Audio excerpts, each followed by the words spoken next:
ឈ្មោះរបស់នាងគឺយានជីយាយចិនគេក៏បានឆ្ងល់ហើយដើម្បីបានជ័យអ្នកគ្រូរបស់គេមិនចាញ់មកជួយគេពេលដែលគេប្រយុទ្ធជាមួយគូឆាងយានជីនឹងក៏បានតបថាដោយសារតែនាងទទួលញៀនដឹងនៅវត្តមានរបស់បកគលដ៏ខ្លាំងម្នាក់ដែលលាក់ខ្លួននៅក្បែរគូឆាងចឹងហើយបានជានាងសម្រេចចិត្តមិនជួយតែម្ដងអ្នកទាំងអស់គ្នាប្រកាសជាស្មានដឹងហើយថាគាត់នោះជាអ្នកណាគឺព្រឹទ្ធាចារ្យលឿនរបស់យើងនេះឯងហើយយានជីនឹងក៏បានបន្តទៀតថាគូឆាងគេមានទាំងអ្នកខ្លាំងមានទាំងគ្រួសារដ៏ធំសម្បើមដែលនៅខាងក្រោយខ្នងគេឯងគួរតែចេះអត់ធ្មត់មិនអាចប្រឈមមុខនឹងគេទល់មុខបែបនេះបានឡើយយាយចិនគេក៏បានតបតើអ្នកគ្រូចៅឲ្យខ្ញុំបោះបង់ឈីងកើមែនដែរឬទេយានជីនឹងក៏បានឆ្លើយថារឿងអតិភិបដែលយើងត្រូវគិតពេលនេះគឺរកមធ្យោបាយដើម្បីនាំឯងចេញពីទីនេះភ្លាមនោះយាយចិនគេក៏បាននឹកឃើញនៅគំនិតមួយគឺគេចង់ឲ្យអ្នកគ្រូរបស់គេផ្សព្វផ្សាយដំណឹងដែលលោកព្រឹទ្ធាចារ្យធំនៃបកតៃឈូបានស្លាប់បាត់ទៅហើយកាលពី300ឆ្នាំមុនគ្រប់បកទាំងអស់សុទ្ធតែចង់បាននៅសរសៃអ្នករបស់បកតៃឈូតែពួកគេមិនហ៊ានធ្វើសកម្មភាពព្រោះតែខ្លាចលោកព្រឹទ្ធាចារ្យធំហើយបើពួកគេដឹងថាលោកព្រឹទ្ធាចារ្យធំបានស្លាប់បាត់ទៅហើយប្រកាសជានាំគ្នាមកដណ្ដើមយកសរសៃនាគជាមិនខានជិតពេលដែលបកមានចលាចលរត់ចេញពីកន្លែងនេះ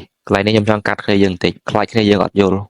់អាសរសៃនាគហ្នឹងគឺមានន័យថាទឹកដីឬទីតាំងកន្លែងណាដែលសម្បូរថាមពលវិញ្ញាណដែលអង់គ្លេសគេហៅថា spiritual energy ភាសាចិនហៅថាលិឈិដែលវាអំណោយផលសម្រាប់ការហាត់ចិត្តសិលឬក៏ហាត់ទៅឆាប់ខ្លាំងជាងកន្លែងផ្សេងអញ្ចឹងណាមិនសរសៃក្នុងទឹករបស់នាគរឿងទេកុំច្រឡំតើឥឡូវយើងបន្តសាច់រឿងយើងទៀតយានជីនឹងក៏តបបាក់ថៃឈូខំជួយចិញ្ចឹមមើលថែឯរាប់ឆ្នាំហើយបើធ្វើបែបនេះបាក់ថៃឈូប្រកាសជាខ្ទេចខ្លាយជាផេះជាមិនខានតែយាយឈិនគេមិនខ្វល់ឡើយគឺគេចង់សងសឹកអ្នករាល់គ្នាហើយការសន្តិរបស់ពួកគេអំបញ្ញមិញគឺត្រូវបានស្ដាប់ឮទាំងអស់ដោយលោកព្រឹទ្ធាចារ្យលិន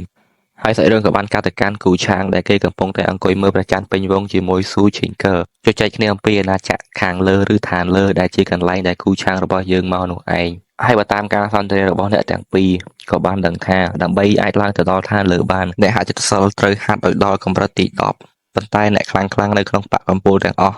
មិនទាំងមានអ្នកកម្រិតទី7ផងគឺមានត្រឹមតែអ្នកកម្រិតទី6ប៉ុណ្ណោះហើយបើហាត់ដល់កម្រិតទី9ក៏មិនអាចទម្លុះទៅកម្រិតទី10បានដែរគឺសឹងតែគ្មានអ្នកធ្វើបានតែម្ដងតែអ្នកទាំងអស់គ្នាកុំច្រឡំមានថាអត់មានទេគឺមានដែរអ្នកអាចទម្លុះកម្រិតទី10បានហើយឡើងទៅឋានលើតែអត់មានអត់ប្រាប់ទៅឆ្ងល់ចូលសាច់រឿងយើងវិញ Shinker នេះក៏បានបង្ហាញការចាប់អារម្មណ៍យ៉ាងខ្លាំងចំពោះឋានលើពេលលើគូឆាងរៀបរាប់ហើយសួរអ្នកប្រុសគូរបស់យើងថាបើសិនជានៅឋានលើតែអ្នកប្រុសអាចការពារនាងបានទេនាងនឹងតាមបម្រើអស់មួយជីវិតភ្លាមនោះ system ក៏បានបោកបន្ទុកវាសនាឲ្យគូឆាង200និងដកបន្ទុកសំណាងពីយាយឈិន40គូឆាងក៏យល់ភ្លាមថាប្រសិនបើតួអង្គដែលពាក់ព័ន្ធជាមួយតួឯកឧទាហរណ៍ដូចជាស៊ូឈីងកើរេចិត្តពីតួឯកបន្ទុកសំណាងរបស់តួឯកនឹងត្រូវបានដកហើយបូកបន្ថែមឲ្យគូឆាងរបស់យើងអេដមីនចង់បញ្ជាក់ឲ្យច្បាស់ឡើងនេះថាតួអង្គដែលជាប់ពាក់ព័ន្ធមួយតួឯកនឹងយ៉ាងម៉េចអីយ៉ាងម៉េចចឹងណា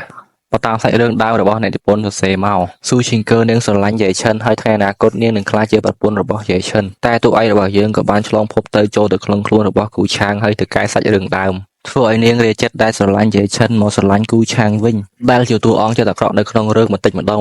អញ្ចឹងហើយបានជា system ដកបន្ទុកសំណាងរបស់យាយឈិនមកឲ្យគូឆាងរបស់យើងបើនាងរាចិត្តកាន់តែខ្លាំងនោះ system ក៏ដកកាន់តែច្រើនដែរតោះឥឡូវយើងចូលសាច់រឿងយើងវិញគូឆាងគេក៏បានដឹងថានាងធ្វើបែបនេះគឺដើម្បីឲ្យគេដោះលែងយាយឈិនតែប៉ុណ្ណោះនៅពេលដែលនាងដឹងថាគូឆាងមើលធ្លុះចេតនារបស់នាងបែបនេះនាងក៏បានប្រកែកថានាងគ្រាន់តែបានចង់ឲ្យគូឆាងប្រកាសខឹងនឹងបកថៃឈូដោយសារតែរឿងកាលពីថ្ងៃមិញគូឆាងគេមិនជឿឡើយហើយបន្តនិយាយទៅកាន់នាងថានាងខ្វល់ពីយាយឈិនតែយាយឈិនគេមិនខ្វល់ពីនាងនឹងបកថៃឈូទេបើគេចេះខ្វល់ពីនាងនឹងបកថៃឈូគេនឹងមិនហ៊ានធ្វើទាំងវើប្រេះប្រាស់ដោយកាលពីថ្ងៃមិញឡើយដោយសារតែយកចិត្តគូឆាងរបស់យើងមិនបាននាងក៏បានប្រាប់ការសម្ងាត់របស់នាងទៅកាន់គូឆាងដោយនិយាយថារូបរាងនិងឋានៈរបស់នាងមិនសមឲ្យអ្នកប្រុសមើលចូលផ្នែកឡើយតែនាងមាននៅរាងកាយយានទាំង9ហើយបើគូឆាងរបស់យើងសន្យាថានឹងលើកលែងឲ្យយាយឈិននិងជួយការពារបកថៃឈូគឺនាងយល់ព្រមប្រកល់ខ្លួនប្រាណឲ្យគូឆាងរបស់យើងតែម្ដងពេលដែលលើថាស៊ូឈីងកើនាងមាននៅរាងកាយយានទាំង9គូឆាងគេក៏បានធ្វើមុខញាប់ឲ្យយ៉ាងខ្លាំង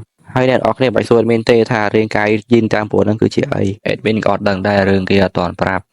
system ក៏បានដកបន្ទុកសំណាងពីយាយឈិន40ហើយបូកឲ្យគូឆាងរបស់យើងនៅបន្ទុកវាសនាចំនួន200ដោយសារតែស៊ូឈីងកើនឹងបានបង្ហាញភាពស្មោះត្រង់ខ្លះហើយចំពោះគូឆាងហើយយើងក៏បានដឹងទៀតថានៅពេលនេះបន្ទុកសំណាងរបស់យាយឈិនគឺធ្លាក់ក្រោម400ហើយត្រឡប់មកមើលគូឆាងរបស់យើងវិញដែលគេកំពុងតែសប្បាយចិត្តគេគិតថាគេចិត្តបានខ្លួនប្រាណរបស់ស៊ូជីងកើហើយរួចក៏និយាយទៅកាន់ខ្លួនឯងថាគិតសពទៅធ្វើជាតួអង្គចិត្តអាក្រក់វាក៏មិនអន់ប្រមាណដែរហើយគាត់ក៏បានសួរ system ថានាងជាអ្នកប្រកល់ខ្លួនប្រាណឲ្យគាត់ដោយខ្លួនឯងទេបើគាត់ទទួលយកតើវាមិនអីទេមែនទេ